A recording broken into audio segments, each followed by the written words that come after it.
नमस्कार, बहुत स्वागत है आपका। मैं हूं आपके साथ ऋतु ज्ञानवानी। आप देख रहे हैं सत्ता का महासंग्राम 2024। लोकसभा चुनाव की तारीखों का ऐलान हो चुका है। बीजेपी ने एमपी और छत्तीसगढ़ में सभी सीटों पर प्रत्याशियों के नाम का ऐलान कर दिया है। उधर कहा यह जा रहा है कि कल कांग्रेस की तीसरी सूची आ सकती है और इसमें एमपी और छत्तीसगढ़ के सभी प्रत्याशियों के नाम का ऐलान कर दिया जाएगा।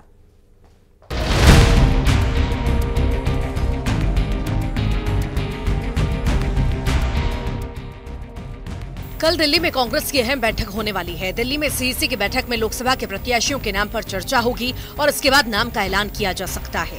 एमपी में कांग्रेस ने अब तक 10 प्रत्याशियों को मैदान में उतारा है, जबकि बाकी के 18 सीटों पर प्रत्याशियों का ऐलान होना बाकी है। खजुराहो की सीट कांग्रेस ने इंडी गठबंधन के सहयोगी सपा को दे दी है।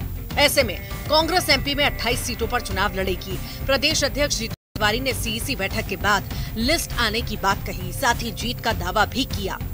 मध्य प्रदेश की 18-19 तारीख को सारी टिकटें हम मध्य प्रदेश के जो बची हुई वो क्लियर कर देंगे। सीईसी जिस दिन होगी उसके दूसरे दिन लिस्ट आ जाएगी और मध्य प्रदेश में कांग्रेस पार्टी दृढ़ता से चुनाव लड़ेगी। जो इंडिकेट मिल रहे हैं, जो मैसेज मिल रहे हैं, जो कार्यकर्ता की भावना मिल रही है, जब परिणाम आएंगे तो सब चौंकेंगे। उधर छत्तीसगढ़ में भी प्रत्याशियों के नाम का ऐलान कल हो सकता है। यहां कांग्रेस ने 6 प्रत्याशियों के नाम की घोषणा की है, लेकिन 5 प्रत्याशियों का नाम का ऐलान होना बाकी है। प्रदेश अध्यक्ष दीपक बैज का मानना है कि कल शाम तक लिस्ट आ सकती है। बाकी राज्यों की सीईसी की बैठक है। मैं समझता हूं जो बाकी ऐसे नाम छत्तीसगढ़ के 5 नाम अभी शेष हैं, उनमें मुझे लगता है कल चर्चा होने के बाद कल शाम तक संभवतः ऐलान हो जाएगा। दोनों राज्यों में बीजेपी प्रत्याशियों के नाम के ऐलान के मामले में कांग्रेस से आगे है। विधानसभा चुनावों में भी बीजेपी ने एक रणनीति के तहत ऐसा किया था और बीजेपी के लिहाज से ये नतीजे में दिखा भी। कांग्रेस प्रत्याशियों के नाम के ऐलान जल्द करने का दावा कर रही है, लेकिन ऐसा हो नहीं पाया। अब उम्मीद है कि कल एमपी और छत्तीसगढ़ के प्रत्याशियों के नाम का ऐलान हो जाएगा। Bureau report, news 18।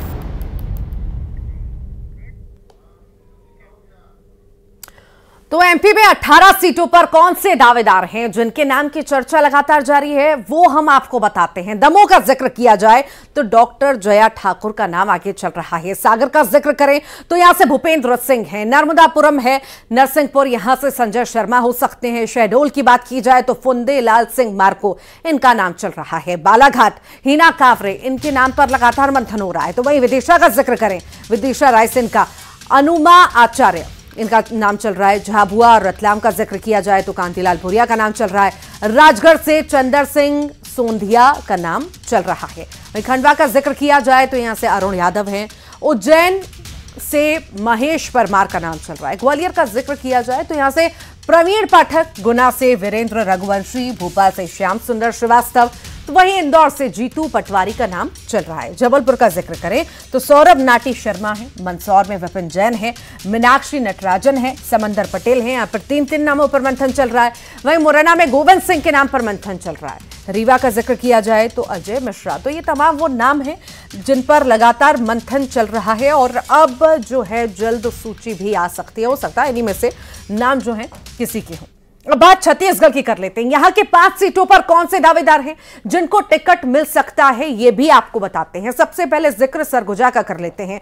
Shashi Singh, प्रेम साइट सिंह टेकाम, ये चल रहे हैं। रायगढ़ की बात करें तो लालजीत राठिया हैं।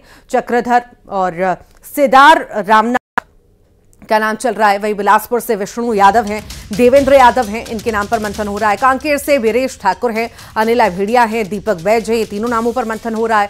वही बस्तर में दीपक बैज, हरीश लखमा, इन दोनों के नामों पर भी चर्चा चल रही है। बीजेपी और कांग्रेस ने लोकसभा सीट के लिए अब तक 2 लिस्ट जारी की है। दोनों लिस्ट की बड़ी बातें आखिर क्या है, यह भी चलिए जान लेते हैं। बीजेपी की लिस्ट की बड़ी बातें क्या है आखिर। बीजेपी ने अब तक 2 लिस्ट जारी की है। अब तक 267 प्रत्याशियों के नाम का ऐलान कर चुकी है। आसनसोल, बाराबंकी प्रत्याशी के नाम जो है वापस ले लिए गए। बीजेपी के कुल 265 प्रत्याशी मैदान में हैं। 2 मार्च को 195 सीटों पर प्रत्याशी का ऐलान हुआ।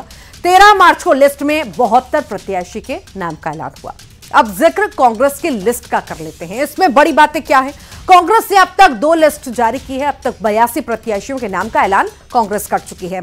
8 मार्च को 39 उम्मीदवारों के नाम की घोषणा कांग्रेस ने की थी। वहीं 12 मार्च को 43 प्रत्याशियों के नाम का ऐलान कांग्रेस की ओर से किया गया था। अब यही कयास लगाए जा रहे हैं कि बहुत जल्द, यानी कि कल भी हो सकता है, कल के दिन में जो है लिस्ट, अगली लिस्ट कांग्रेस के द्वारा जारी की जा सकती है।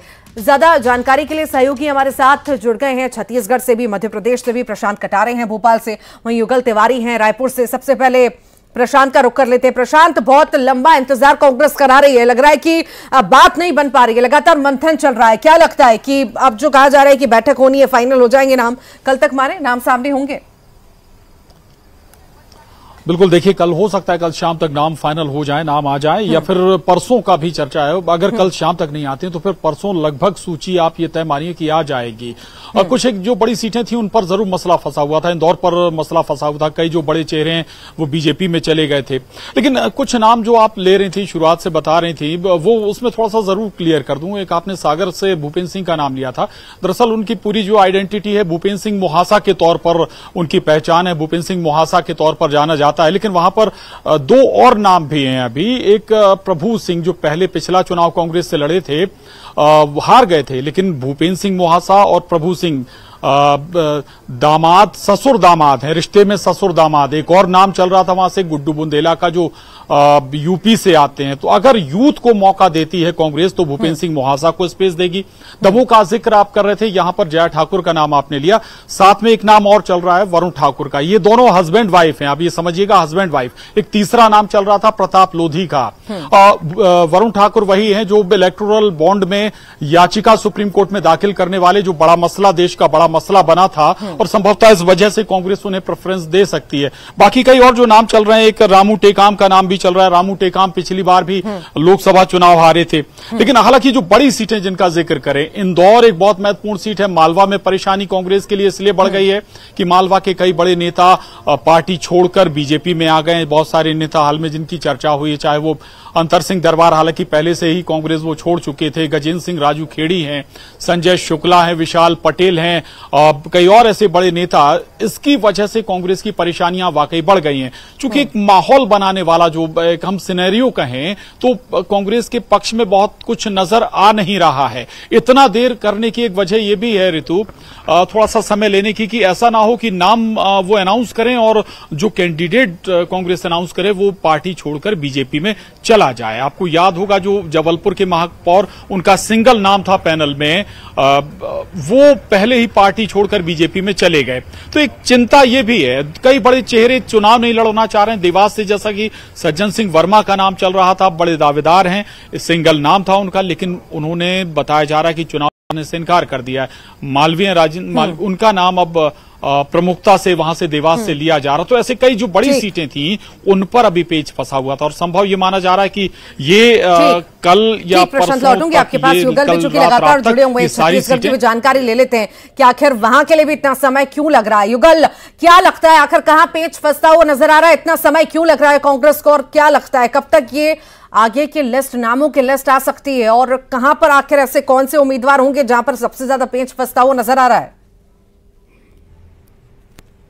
जी बिल्कुल ऋतु, देखिए जिस तरह से पीसीसी चीफ दीपक बैज ने संकेत दिए हैं तो संभवतः कल लिस्ट है वो आ सकती है। जितना लिस्ट आने में देरी होगा उतना ज्यादा कांग्रेस के लिए परेशानी खड़ी हो सकती है। अगर हम बस्तर की बात करें तो बस्तर से दीपक बैज का भी नाम चल रहा है, और जिसमें जो कवासी लकमा है आबकारी मंत्री, उसके जो बेटे हैं हरीश लकमा, उसको भी एक दावेदार के रूप में माना जा रहा है। इसी तरह कांकेर में दीपक बैज भी हैं, और साथ ही साथ अगर हम बात करें कांकेर की तो बीरेश ठाकुर हैं, इससे पहले भी वो चुनाव लड़ चुके हैं। तो कुल 11 नाम ऐसे हैं जो 5 लोकसभा सीटों पर जिसको लेकर के अभी जो कांग्रेस का पेच है वो फंसा हुआ है। अनिला भेड़िया है, उसे भी मैदान पर उतारा जा सकता है। और साथ ही साथ जो सरगुजा की अगर बात करें तो सरगुजा से पूर्व शिक्षा मंत्री प्रेम सासी टेकाम है, उसको भी मैदान पर उतारा जा सकता है। इसके अलावा बिलासपुर में चूंकि जातिगत समीकरण की बात है तो देवेंद्र यादव जो दुर्ग के विधायक हैं उनको भी उतारा जा सकता है। ये नामों का जो पैनल है। और अगर रायगढ़ की बात करें, लालजीत राठिया हैं तो लालजीत राठिया पहले भी चुनाव लड़ चुके हैं। इसके अलावा जो चक्रधर सिदार है, रामनाथ सिदार हैं, और बिलासपुर से जो देवेंद्र यादव और विष्णु यादव इनका नाम चल रहा है। तो कुल मिलाकर पैनल पर नाम फंसा हुआ है और जितना लेट होगा प्रत्याशियों के घोषणा को लेकर के इतनी मेहनत मशक्कत कांग्रेस को करनी पड़ेगी।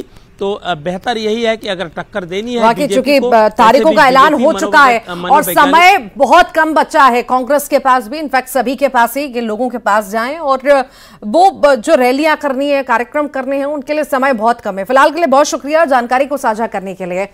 तो लोकसभा चुनाव की तारीखों के ऐलान के बाद लंबे चुनावी कार्यक्रम पर विपक्ष के सवालों की बौछार अब शुरू हो चुकी है। कांग्रेस और विपक्षी पार्टियों के सवाल हैं कि ये चुनाव 3 या 4 फेज में भी हो सकते थे। विपक्ष का आरोप है कि इससे बीजेपी का फायदा होगा, तो बीजेपी कह रही है कि समय तो सबको बराबर मिल रहा है, तो फिर ये सवाल आखिर क्यों है?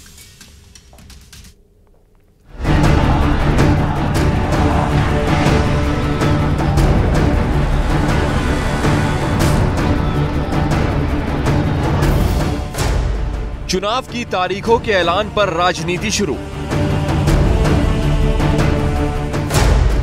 मतदान के 7 चरण पर विपक्ष के सवाल। चुनावी शंखनाद पर विपक्ष बीजेपी के बीच Mahabharat. We'll do it in 7 phases, as was done last time.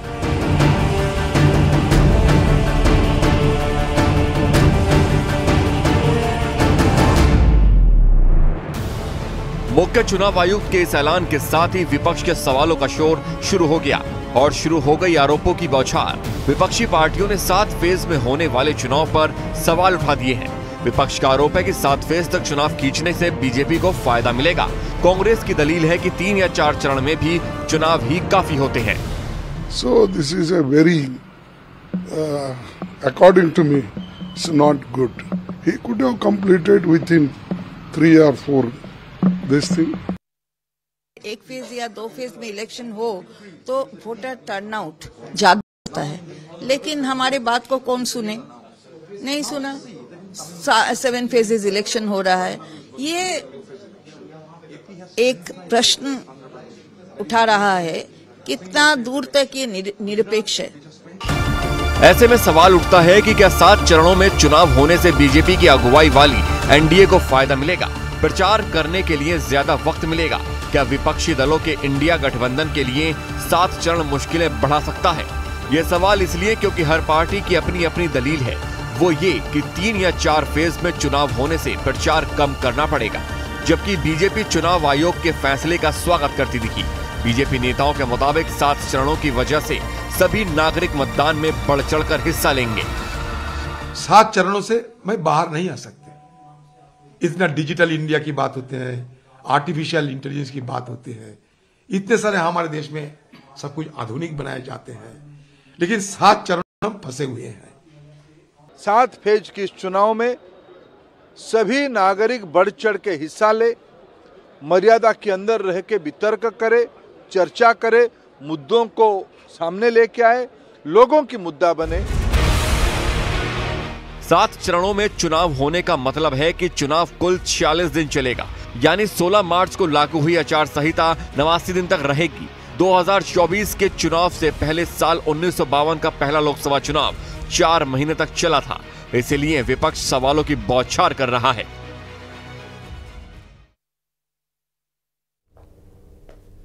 और आंध्रा की रैली में पीएम मोदी ने हुंकार भरी है। देश कह रहा है 4 जून को 400 पार। पीएम ने कहा है विकसित भारत के लिए 400 पार, विकसित आंध्र प्रदेश के लिए 400 पार। तो ये बड़ा नारा जो है लगाया गया है। आंध्र प्रदेश का दौरा प्रधानमंत्री नरेंद्र मोदी का, इसे बेहद ही खास माना जा सकता है। यहां पर 400 पार का नारा लगाया गया है। कल ही देश में लोकसभा चुनाव का बिगुल बजा है और आज मैं आप सबके बीच आंध्र प्रदेश में हूं। यहां मुझे कोटप कोंडा से ब्रह्मा, विष्णु और महेश तीनों का आशीर्वाद मिल रहा है। त्रिदेवों के इस आशीर्वाद से हमारी सरकार के तीसरे कार्यकाल में देश और भी बड़े निर्णय लेगा। आप सब देखिए, ये संयोग देखिए, इस बार चुनावों के परिणाम 4 जून को आने वाले हैं।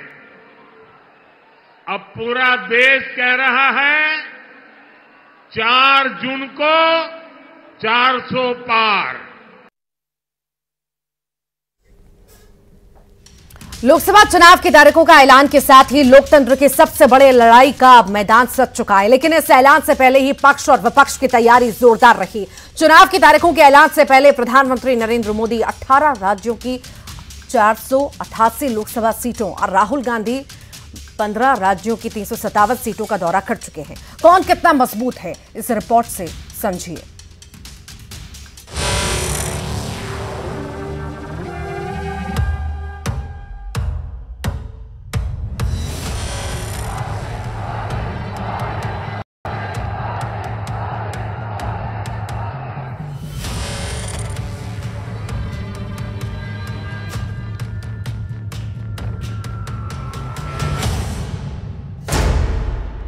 सज गया 2024 की सबसे बड़ी लड़ाई का मैदान।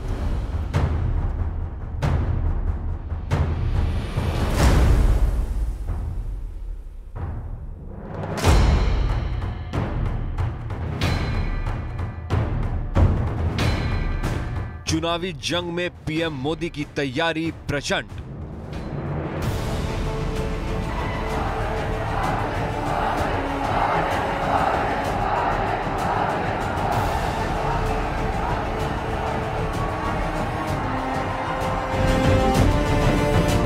मैदाने जंग में राहुल गांधी का दिखा दमखम।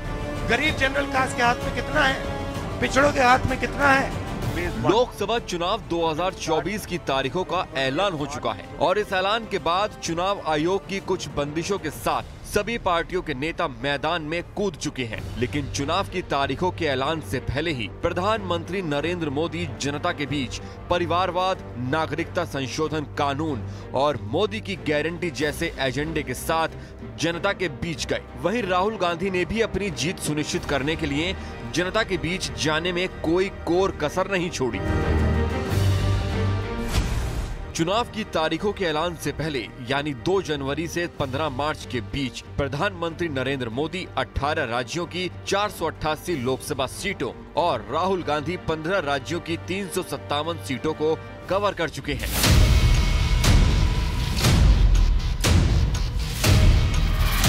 चुनावी अभियान में पीएम मोदी जितनी भी जगह गए, विपक्ष पर हमले के लिए कोई न कोई नया हथियार निकाल ही लेते हैं।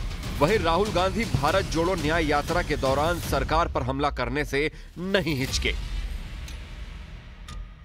बाजा बज रहा है, वहां पे शराब पिए सड़क पे लेटते हुए बाजा बज रहा है। यूपी का भविष्य रात को शराब पिए नाच रहा है, डांस कर रहा है नशे में।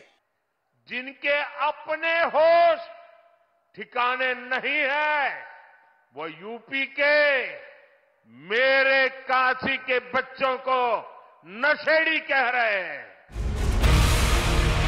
चुनाव की तारीखों के ऐलान से पहले पीएम मोदी 6 बार गुजरात, 5 बार उत्तर प्रदेश, 5 बार तमिलनाडु गए हैं। वहीं 3-3 बार राजस्थान, पश्चिम बंगाल, महाराष्ट्र और केरल गए, जबकि 2 बार बिहार, हरियाणा, मध्य प्रदेश, असम, कर्नाटक और ओडिशा गए। इसके साथ ही एक बार आंध्र प्रदेश, अरुणाचल प्रदेश, गोवा, जम्मू कश्मीर, तेलंगाना, झारखंड और लक्षद्वीप गए। इस दौरान पीएम मोदी ने 488 लोकसभा सीटों को कवर किया। दूसरी तरफ कांग्रेस नेता राहुल गांधी ने भारत जोड़ो न्याय यात्रा के दौरान 15 राज्यों की 357 लोकसभा सीटों को कवर किया। राहुल गांधी ने 14 जनवरी को मणिपुर से भारत जोड़ो न्याय यात्रा की शुरुआत की और 63 दिन में राहुल गांधी ने 6,700 किलोमीटर का सफर तय किया। इस न्याय यात्रा के दौरान राहुल गांधी ने नागालैंड, असम, अरुणाचल प्रदेश, मेघालय, पश्चिम बंगाल, बिहार, झारखंड, ओडिशा, छत्तीसगढ़, उत्तर प्रदेश, मध्य प्रदेश, राजस्थान, गुजरात और महाराष्ट्र की यात्रा की। भारत जोड़ो न्याय यात्रा के दौरान राहुल गांधी विपक्ष के मुद्दों बेरोजगारी, महंगाई, किसान आंदोलन, जातिगत जनगणना, ईडी का छापा समेत कई मुद्दों पर सरकार पर लगातार हमलावर रहे। तकरीबन दुगनी बेरोजगारी हिंदुस्तान में है, बांग्लादेश से ज्यादा है, भूटान से ज्यादा है। क्यों? क्योंकि नरेंद्र मोदी जी ने जो छोटे उद्योग हैं, छोटे व्यापारी हैं, छोटे बिजनेसेस हैं, उन सब को खत्म कर दिया। कैसे?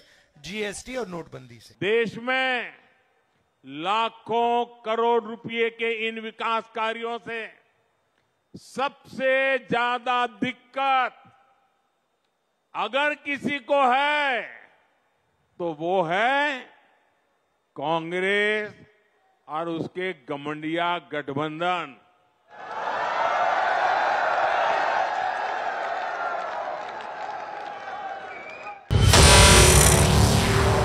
हालांकि चुनावी तारीखों के ऐलान के साथ आचार संहिता लागू हो चुकी है। 19 अप्रैल को पहले फेज की वोटिंग होनी है और आखिरी फेज की वोटिंग 1 जून को होगी। यानी इस दौरान पक्ष और विपक्ष के नेता रैलियों के जरिए जनता के बीच अपनी बात रखकर अपने चुनावी एजेंडे में कामयाब हो सकते हैं।